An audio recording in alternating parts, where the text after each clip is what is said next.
You're listening to the Sales Today podcast, and I'm your host, Fred Copestake. On this podcast, we explore how sales professionals can develop a more modern approach to selling, the application of virtual and hybrid selling techniques, how to create meaningful business relationships, and much more. And welcome to this episode of the Sales Today podcast, which is part of the mini-series all about selling in the Gulf. And I am delighted to be joined by Levent Yildizgoren. Pronunciation correct? Levent? Yes, right. Well, because we're going to talk about language and it's so important that I do get that right. So Levent is the co-founder at TTC We Translate, and he's also the author of Good Business in Any Language. So this is the sort of guy I want to be speaking to about how to do business in different places, particularly the Gulf. So Levent, welcome. Hi, Fred. It's great to be with you again. Yeah, and he says again because he very generously invited me onto his podcast, and so we've had conversations before. Yes. If we sound very familiar, it's because we are. Indeed. For the benefit of people listening in, if you could just give a quick kind of overview of what you do at We Translate. I mean, we could probably have a reasonably guess at this, but I think it's a little more than just what we think. Absolutely. Thanks for the opportunity, Fred. What TTC We Translate, what we do is we enable our customers to get their messages across to their target audience. It's been proven by many surveys that customers are 4 times more likely to make a purchasing decision if the information they receive in their own language. That's regardless of what the languages they speak, it is purely how they receive the information. Having this in mind, we make sure that our customers' messages are received properly by their target audience. How we do this? We do this by professionally translating their messages in English into the languages that they require, making sure that target customers get that message. Sometimes it requires adaptation. Sometimes it requires making amendments to make sure that the essence of their message is received. So that's what we do for our customers. And it could be manufacturing businesses, consulting businesses, publishers. So it's a variety of customers we serve. For me, the important bit that I picked up there is the essence of the message, because it's not always just about changing the words from one language to another, is it? No, not at all. Because every business, you run your own business, you have your values, you have your corporate brand, you have your, corporate image. So everything you say is kind of result of years of getting all that information together. And as translators, understanding that and making sure that it is conveyed in the same way. Because last thing our customers need, having almost like 2 different identities, because their message is lost in translation. The result will be for the end, for the people who receive them, will say, oh, this company does this. But if they understand English, they'll see a different message in another language. And that's kind of a brand suicide almost. Yeah, no, it's funny because people sometimes say to me, oh, Fred, how do you say this in Spanish? And I just say, well, you wouldn't, because it just doesn't translate directly. Okay, you give something with that meaning, but you just would not do a like-for-like translation. You can't just let Google do it for you. It doesn't work. Absolutely. There's one good example. I mean, Nokia in the heydays of mobile telephones, and Nokia's slogan was connecting people. And over the years, they try to, unsuccessfully try to translate this in many languages they operate in. It just wouldn't work. So they kept this as connecting people. And so that was quite interesting. And they kept it in the English? Yeah, they kept it in English, connecting people, because trying to translate everything sometimes doesn't make sense. And for some businesses, the English doesn't make sense. There's a major company in Ireland, and what they do is like they crush basically stones. I mean, I'm not doing any justice to them by describing it this way, but the machinery they have is like almost like 2-3 houses put together, and their slogan is the washing people. And the companies who know them understand perfectly well what they mean, but this is like a machinery that is like three houses together, and slogan is the washing people. When they try to translate this, it's like people were coming up with car washers and washing machines. And it was like, it was so difficult to convey that what they do. And the only way for them was to rebrand and change that slogan, because that slogan, the washing people, works perfectly for their domestic market. But to go international, it was almost like, I want to confuse you, my target customer. Here's my slogan. Just wouldn't work at all. So, I mean, well, one of the big questions that I'm asking everyone who's going to come on this series is, what are the biggest challenges facing industry, facing people who are selling into this region? And it sounds to me like you're already answering that, which is like understanding the region, I guess. Yes. And the region is so important, because this is like, there are many countries who's part of Gulf Cooperation Council. And, the countries are Iraq, United Arab Emirates, Oman, Bahrain, Qatar, Saudi Arabia, and Kuwait. And actually includes Iran as well, Gulf states. And Saudi Arabia is the biggest oil producer in the world. And the Gulf region is so important for the UK trade. In 2019, the UK trade deal was 45 billion pounds. So it is a major trade deal for the UK. So understanding that region is so important. And like you said, the biggest barrier is the cultural and language barriers. And taking this into account and trying to remove those barriers when contacting customers or trying to connect with customers in those regions is so important. And so, okay, so I mean, we were testing it before we started recording, and you gave a really simple piece of advice, which kind of makes sense to me. But what other piece of advice can you give to help us to do that? Well, the region is mainly, apart from Iran, speaks Arabic. And the written Arabic, the modern Arabic, is used by all these countries. And actually, interestingly, Arabic covers about 25 countries. So by having an Arabic language in a website, or having a brochure or user guide translated into Arabic, serves about 25 countries. So the reach of Arabic is far beyond than a single country. And interestingly, Arabic is the fourth biggest spoken language on the internet. When I say spoken, I mean used language on the internet. The first one is English, Chinese, Spanish, and then the fourth one is Arabic. So having an Arabic version of a website for a company or a user guide will create a massive reach for them. And that shows a lot of respect for the target audience. One of the biggest mistakes I come across is that we think that everyone speaks English. It is mainly true, but people speak English, one, because it's a language of business, and two, because they want to do something with it. And mostly they want to market their service or products to English-speaking countries, or the countries that English is widely spoken. It is important that when we try to sell something or present something to the target audience, then their language becomes more important for them. And like I mentioned in the beginning, many surveys have been done in this, and people are 4 times more likely to act on an information that they receive in the language that they use every day. So we've all got to go and learn Arabic, is what you're saying. Well, not necessarily, Fred, because I mean, if you can speak Arabic, if you can learn, that's great. Especially if if you have a sort of strategy that serves that market, it makes life much easier. I mean, you speak Spanish, you can tell the difference. When you're in Spain and you order your beer or coffee in Spanish, suddenly the waiting person's interaction changes. Their eyes lit up, and because you said something, just a few words in Spanish, so it just breaks the ice.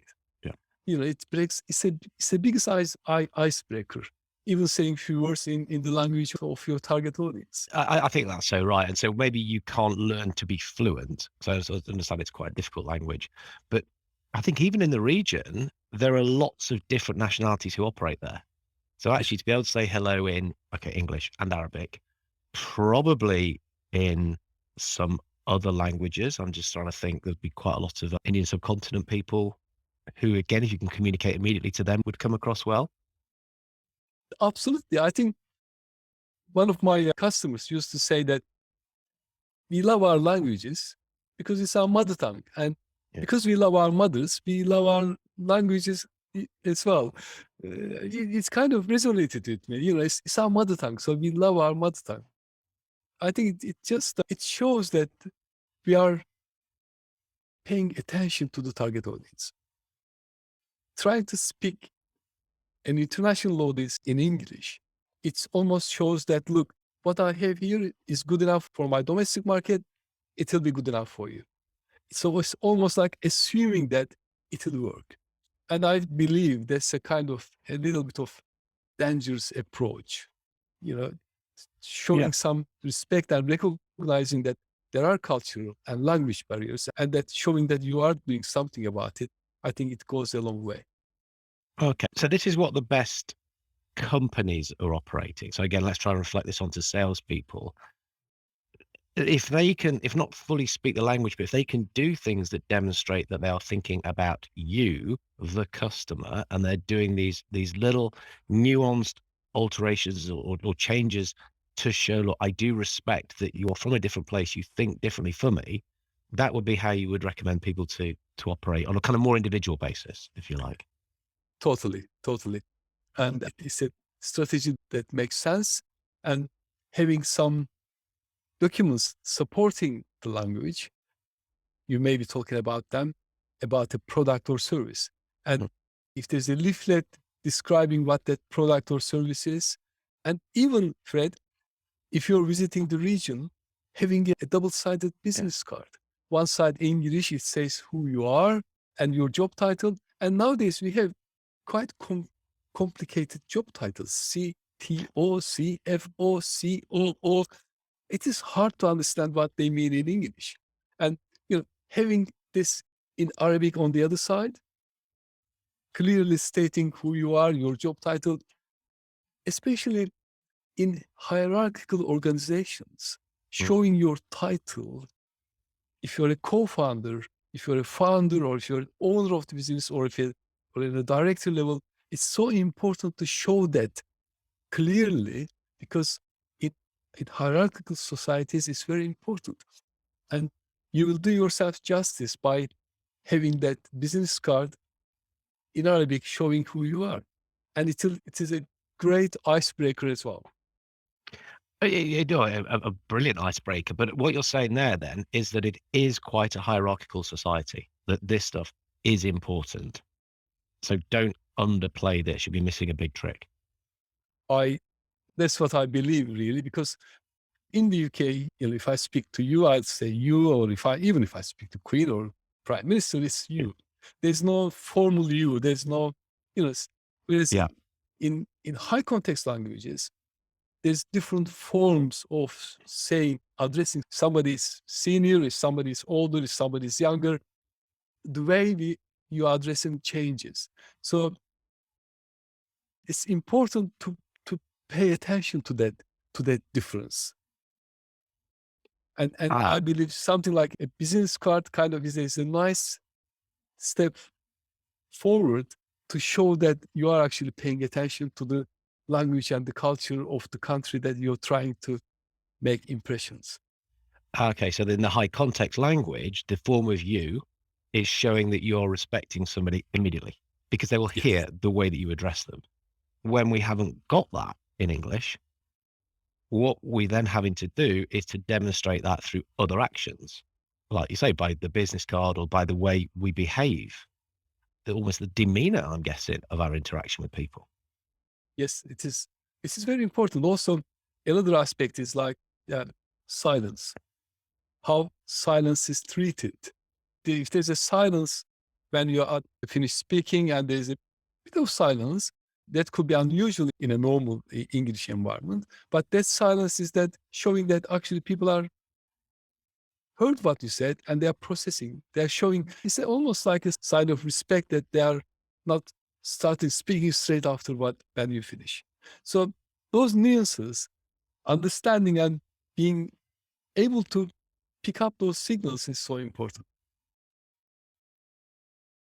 See, I have to pause now because you told me to. No, but because I am processed, I'm just trying to think how often a salesperson who, particularly when they get excited about stuff, and because the meeting is getting kind of really interesting, and we start to talk faster, which again, as a native speaker, I know I sometimes fall into that trap. I start to talk very quickly because I'm excited, and people miss some of the stuff. So slowing down, giving that space to allow people to reflect. And when they say something, showing that you're listening and understanding them will go a long way. Yeah. Yes. Yes. Yes. That's interesting. So slow, I mean, I often say to people anyway, if you want to demonstrate gravitas, slow and low is a good idea. Yeah. Rather fast and high and pitch and all excited. Yeah. But just to slow down, but to do that, that's having that effect on another level altogether because of the part of the world that we're talking about. Yes. Yes. I mean, considering how many differences we have between us and, like, I say us, I mean, I kind of consider myself British nowadays, like British and the Spanish, how many differences there are. With Middle East, obviously, with Gulf is even wider. Yeah. But because most executives in Middle East, they are, either educated in the UK or the States, most of the States, but it doesn't mean to say that their culture is changed. They still are the product of the same culture. And respecting that is so important. That little piece you said, I'm going to go back to what you just said about the mother tongue reminds me of the mother and it's showing that respect. That's the thing that we're doing. Yeah, we will end up speaking in English and we've got this westernized view, but starting off with that kind of foundation that said, I'm coming and I'm respecting and I want to work with you on your level in your home place. That's going to make a more effective Yeah. meeting, Yeah. relationship, everything. Yeah. Yeah. Yeah.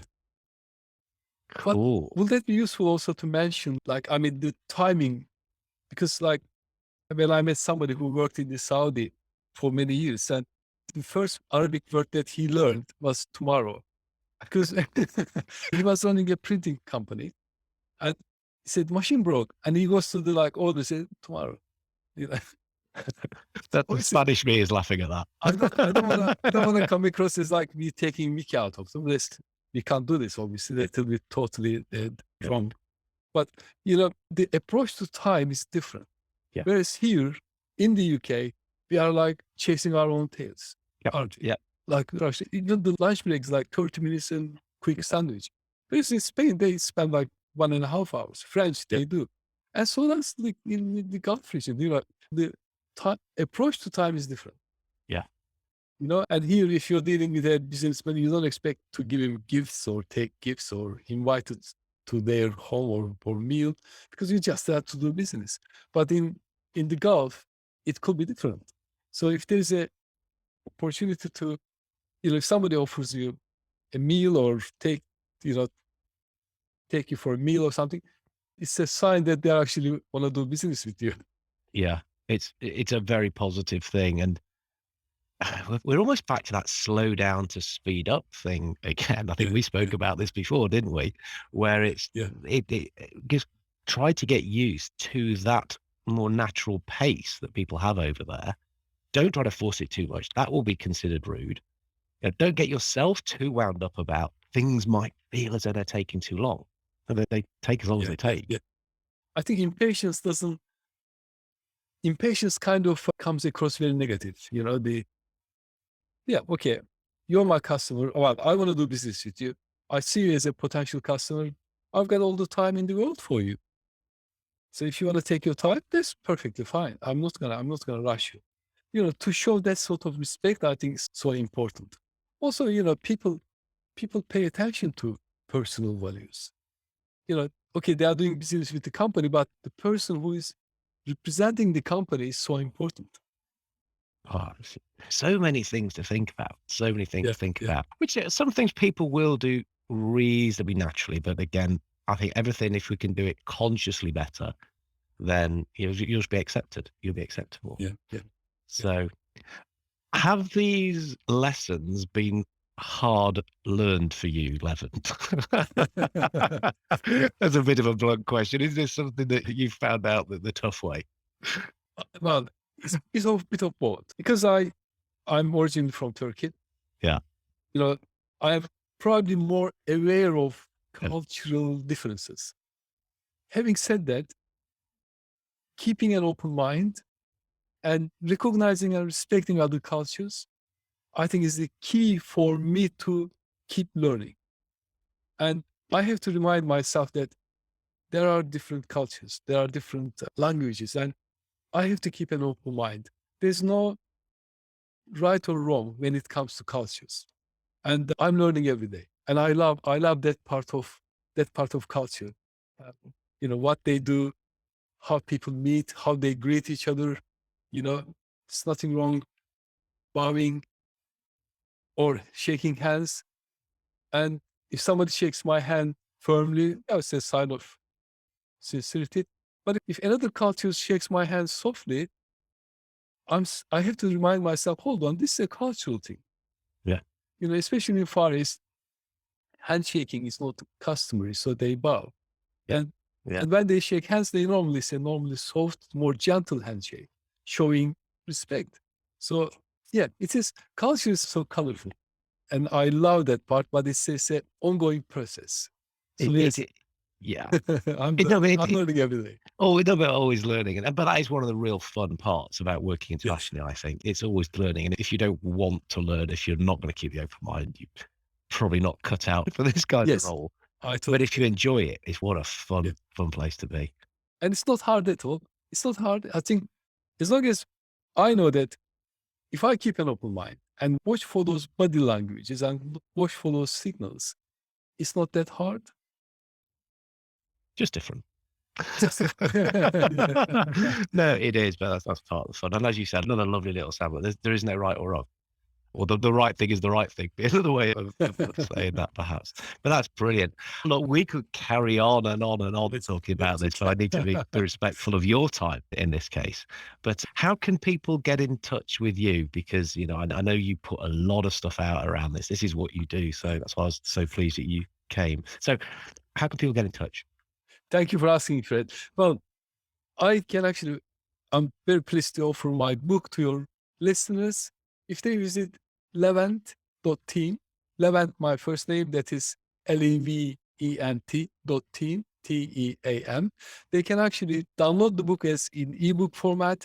If they're in the UK, they can order a paperback or they can purchase from Amazon. Also, there's a link to our Facebook group for international trade. So it is totally free, and it is welcome for your listeners to use that offer. That is incredibly kind. We will put that link into the show notes so that people can do that. And it's a good book. I mean, I've read it, so it's worth doing it. It's got some great stuff in there. Thank you. Also, you do have a podcast as well, which I will Yes. remind people to have a listen to. Because again, there's lots more of these conversations that you're driving yourself. So if this is important and interesting to people, I know you're so generous in the info you share. Thank you, Fred. Yeah, like yourself, I think that's how we met and how we get on so well because we share the same values. We do. It's part of the fun of what we do, isn't it? Yeah. Brilliant. Thank you again so much for taking the time and coming to speak to us. My pleasure, Fred. It was total delight. Thank you for listening to the Sales Today podcast with me, Fred Copestake. If you enjoyed this episode, please subscribe for more and leave a review. If you didn't like it, also leave a review. It's all about feedback and learning.